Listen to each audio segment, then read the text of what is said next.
¿qué tal? Hoy nos vamos a meter de lleno con una pregunta que de verdad puede transformar cualquier clase. ¿Qué pasaría si...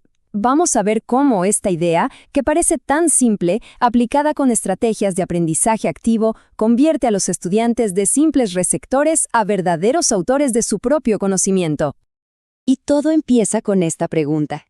Pensemos un segundo. ¿Y si el conocimiento no fuera una carrera con una sola meta, con una única respuesta correcta, sino más bien como un viaje lleno de caminos posibles? Bueno, esa es exactamente la mentalidad que vamos a explorar. Una que de verdad enciende la curiosidad y la creatividad. El cambio fundamental que proponen estas estrategias es justamente ese. Es un giro de 180 grados, mover a quienes aprenden de ese rol pasivo de solo recibir información, a un rol activo, donde se convierten en autores, en creadores de significado. Pero ojo, no estamos hablando de simples juegos, para nada. Son herramientas pedagógicas muy potentes. Pensemos en ellas como dispositivos cognitivos que usan el poder de las historias, de la narrativa, para movilizar el pensamiento crítico, la comprensión de verdad profunda y esa chispa creativa, en cualquier materia, ¿eh?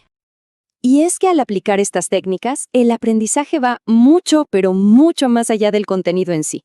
Lo que se cultiva son habilidades clave para la vida, la capacidad de tomar un concepto y aplicarlo a un problema totalmente nuevo, la empatía para entender por qué otros piensan como piensan, la lógica para armar un buen argumento y, claro, la creatividad para salirse de la caja.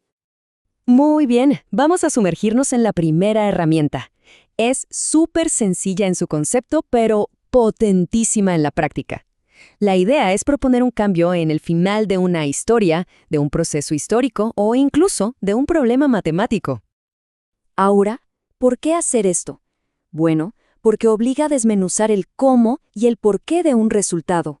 Los estudiantes tienen que identificar las piezas clave del rompecabezas, analizar esas relaciones de causa y efecto, y solo a partir de ahí, empezar a imaginar qué otros desenlaces hubieran sido posibles.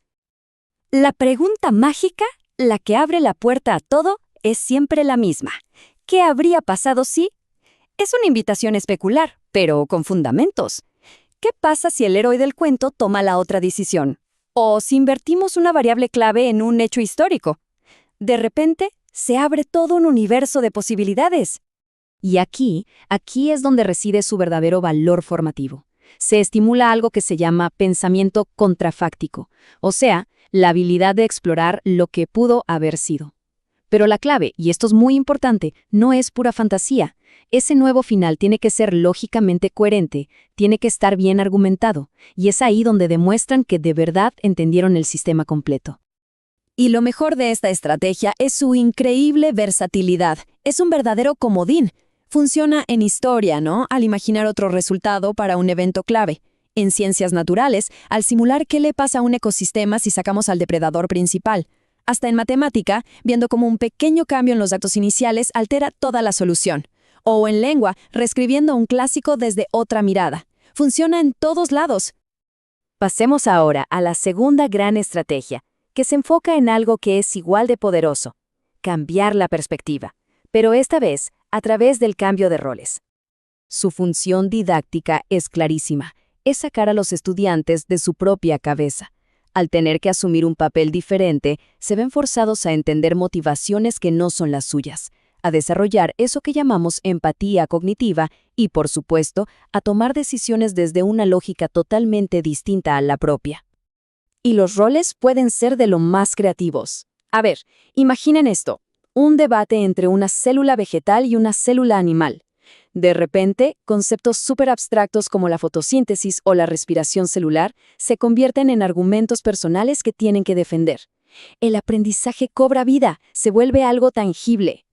Los beneficios, la verdad, son enormes. Se promueve la descentración cognitiva, que no es otra cosa que esa capacidad de ver el mundo desde otros ojos. Y claro, se desarrollan un montón de habilidades de comunicación, de negociación, y se integra todo: lo que se sabe hacer y cómo se es. Y una vez más, la aplicación es universal. Se puede simular una asamblea histórica en ciencias sociales o una interacción entre partículas en química. ¿O qué tal la tarea de reescribir un cuento entero, pero desde la voz del villano. Es un ejercicio increíble. Ahora, acá viene lo más interesante. No se trata de elegir una o la otra. Estas dos estrategias, cambiar el final y cambiar los roles, se pueden combinar de una forma muy poderosa. Por ejemplo, dentro de una secuencia de aprendizaje basado en proyectos. Miren, aquí tenemos una secuencia súper clara de cómo se podría hacer. Primero, se presenta un caso, un problema. Segundo, se analiza. El paso 3 es clave. Se asignan roles para investigar el problema desde múltiples ángulos. Con toda esa información, en el paso 4, cada grupo propone y defiende su propio final alternativo. Y se cierra con una puesta en común, para reflexionar no solo sobre los resultados, sino sobre todo el proceso que se vivió. Entonces, después de todo esto, ¿cuál es el impacto final de este enfoque? Veamos la tremenda transformación que esto provoca en el rol del estudiante. El contraste es clarísimo. Pasamos de un estudiante que básicamente consume información y busca esa única respuesta correcta a uno que produce conocimiento, que explora un montón de posibilidades. Se deja atrás la simple reproducción del saber para dar paso a la argumentación, la justificación y, lo más importante, la creación. Y esta es la gran idea de fondo, ¿no? Que el conocimiento no es un producto terminado que se entrega en una caja. Es un proceso abierto de construcción. Es como un edificio en el que los estudiantes deben ser los arquitectos. Cerramos entonces con una invitación a la acción. Pensemos en las aulas y preguntémonos si les damos a nuestros estudiantes estas herramientas, si les damos esta confianza, qué historias asombrosas, qué soluciones innovadoras y qué finales totalmente inesperados serán capaces de construir. La respuesta, sin lugar a dudas, nos va a sorprender a todos.